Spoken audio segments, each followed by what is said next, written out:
Кыш айлары келер замат. Көптөгөн спорт күйөрмандарынын сүйүктүү кышкы спорт түрү биатлон боюнча да чоң дүйнөлүк, континенталдык биринчиликтер башталат.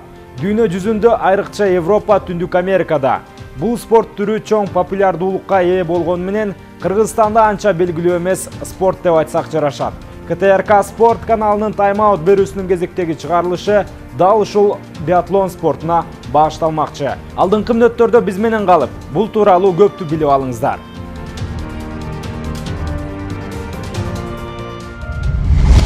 Салам достор, салам мекендештер, КТРК спорт каналынын эфирин тайм-аут берүүсү улантып жаткан маалы. Алдыңкы мүнөттөрдө үстүдө айтылгандай эле биатлон спорту тууралуу негизги маалыматтарды сиздерге сунуштап, мергенчилердин спорту аталган дүйнө жүзү боюнча миллиардтап саналган аудиториянын ээси, кышкы спорттун ханышасы тууралуу кененирээк айтып бермекчибиз. Берүү тууралуу КТРК спорт каналынын социалдык тармактардагы баракчаларына өз ойлоруңуздар менен бөлүшсөңүздөр болот. Баарыңыздар даярсыздарбы? Биз даярбыз, анда баштадык.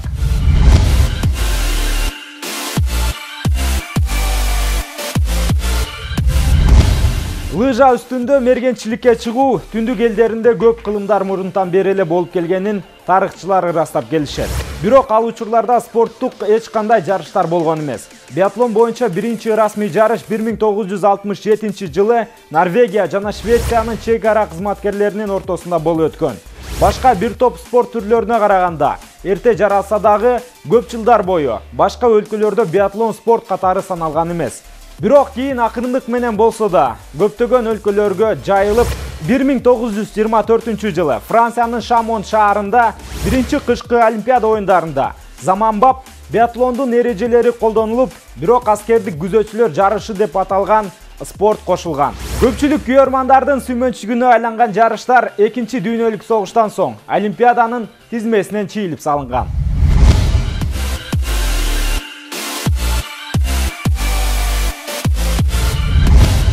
1948 жылы УЕПМ эл аралык спорттун заманбап 5 түрүн ичине киргизген федерация түзүлүп, анын ичинде биатлон спорт катары тизмеге алынган. 1953 жылы аталган федерация биатлонду өзүнчө спорт катары жайылтууга аракетин көрүп баштайт. Андан ары бир жылдан соң эл аралык Олимпиада комитети алгачкы жолу биатлонду спорт катары тизмеге алып, ал боюнча эл аралык мелдештерди өткөрүүгө буйрук чыгарат. Жана УЕПМ тарабынан 1958 жылы Австрияда алгачкы жолу дүйнө чемпионаты болуп өткөн. Ошондой эле 1960 жылдан тарта аталган спорт Олимпиада оюндарынын тизмесине биатлон аталышында кирген. Бирок жарыштар тек гана мырзалар арасында өтүп келген. Болгону 1992 жылдан кийин гана Олимпиадада биринчи жолу айымдардагы жарышка чыккан.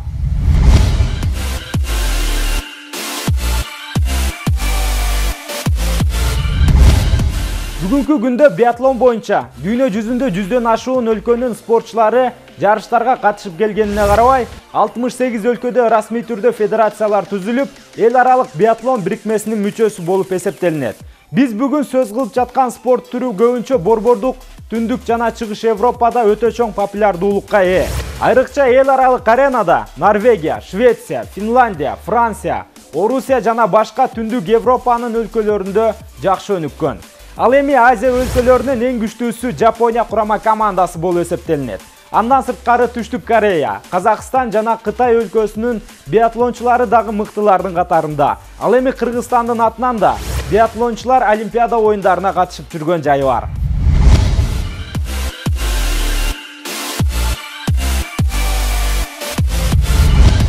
Эми акырындап биатлон спортунун эрежелерин өтсөк. Биатлондо негизинен лыжанын эркин стилинде жүрүш жасалат. Лыжанын узун же кыскасы биатлончунун боюна жараша болот. Алдыдагы лыжасы спортчудан 4 сантиметрден ашык болбошу керек. Бирок узундугу чектелбейт. Лыжанын туурасы 4 сантиметрден өйдө, салмагы 750 граммдан жогору болсо жарайт. Жалпысынан алып караганда адаттагы лыжа спортунда колдонулган эле лыжалар менен жарыш болот деп айтсак жарашат. Ал эми таякчалары да спортчунун боюнун узундугуна көз каранды. Анын узундугу спортчудан 1 сантиметрге ашпашы керек. Бул нерсенин баары узун таякчалар менен чоң түртүүнү чектөө үчүн болгон деп түшүндүрүлүп келет.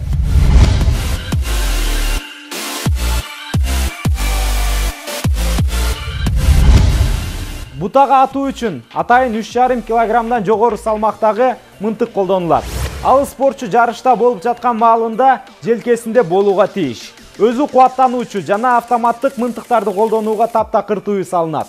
Атуу учурунда өзгөчө эффектүү кошумча предметтер мынтыкта болбоого тийиш. Ал эми бута атайын тегерек жана кара түстө болуусу керек. Атылган октун ылдамдыгы алгачкы метринде 380 метр секундадан ашпоого тийиш.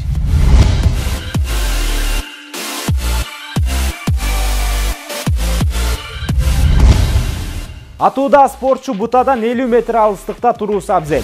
Бирок 1977 жылга чейин бул аралык 100 метр болгондугун белгилеп кетсек болот. Буталар үстүдө айтып өткөндөй эле кара тегерек үлгүсүндө болуп, саны 5тен турат. Эгерде атылган ок бутага таамай тие турган болсо, атайын ак жапкыч менен жабылып калат. Бул спортчунун атуусу канчалык ийгиликтүү болгонунан кабар берип туруу максатында. Мелдеш алдында спортчулар машыгуу үчүн атайын кагаз бутага атышат. Бул эми пластикалык бутаны бузуп албоо максатындагы кадам болсо керек. Андан сырткары дагы бир нерсени айтып коюу абзел. Жатуу атуу менен туруу атуунун кыйынчылыктары бирдей болбогондуктан, жалпы 115 мм турган кара бута ар кандай тартипте колдонулат. Мисалы, жатуу атуу оңой жана анда болгону 45 мм диаметрди түзгөн кара жерге гана атууга тийиш. Ал эми туруу атууда бута бардык чекитине тийсе жарайт.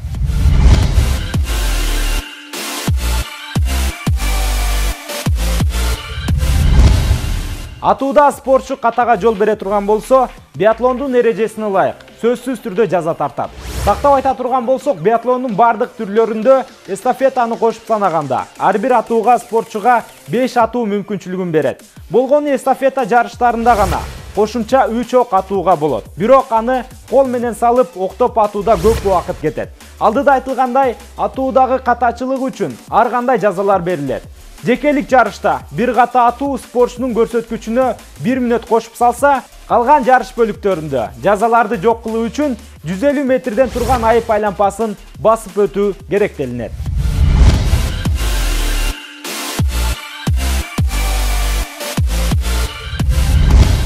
Эми биатлон боюнча мелдештерди санап өтөлү. Эң эле абройлуусу албетте Олимпиада оюндары. 4 жылда биргелүүчү эң престиждүү мелдеште биатлондон айымдар жана мырзалар арасындагы жарыштар боюнча 11 комплект медаль ойнотулат. Олимпиадада бул спорттун түрүнөн эң ийгиликтүүсү Норвегия өлкөсүнүн спортчулары эсептелинет. Андан кийинкиси дүйнө чемпионаты. Жыл сайын өтчү мелдешке дүйнөнүн эң мыкты спортчулары катышып келет. Ошондой эле Европа, Америка жана Азия биринчиликтеринен сырткары дүйнө кубогу да өтүп келет.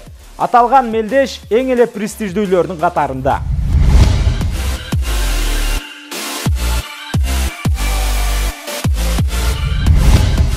Айымдар арасында дүйнө жана башка ири мелдештерде эң көп ийгиликтерди жараткан курама команда катары Норвегия курама командасы эсептелинет.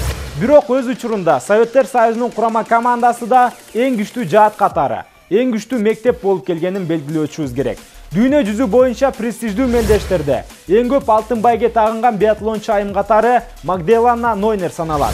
Германиялык айым 3 жолку Олимпиада, 12 жолку дүйнө чемпиону катары калың журтка жакшы белгилүү. Бүгүнкү күндө дүйнө кубогунун ээси катары дүйнөлүк рейтингдин сап башында германиялык Лаура Дальмайер турат.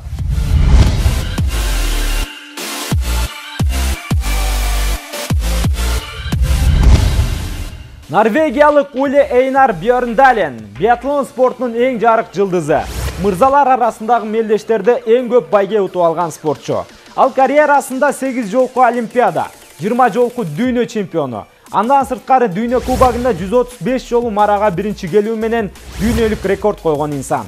Бьорндалендин жашоосу биатлон менен тыгыз байланышканын ушундан билиңиз. Бүгүнкү күндө 43 жашта экендигине карабастан, профессионалдык спорттон кеткиси келбей жатканын айтып келет.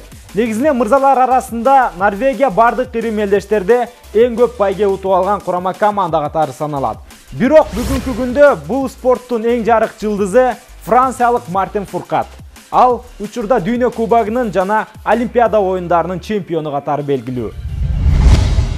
Мына урматтуу мекендештер, бизге анча белгилүү болбогон, бирок дүйнө жүзүндө эң чоң аудиториянын ээси катары белгилүү болгон биатлон спорту тууралуу кененирээк айтып берүүгө аракет жасап көрдүк. Чындыгында бул берүү менен сиздер биатлон тууралуу баарына кабардар болдуңуздар деп айта албайбыз. Бирок мүмкүн болушунча бул кызыктуу спортту ачып берүүгө аракетибизди жасадык. Жана сиздерге жеткиликтүү болду деген ишенимдемин.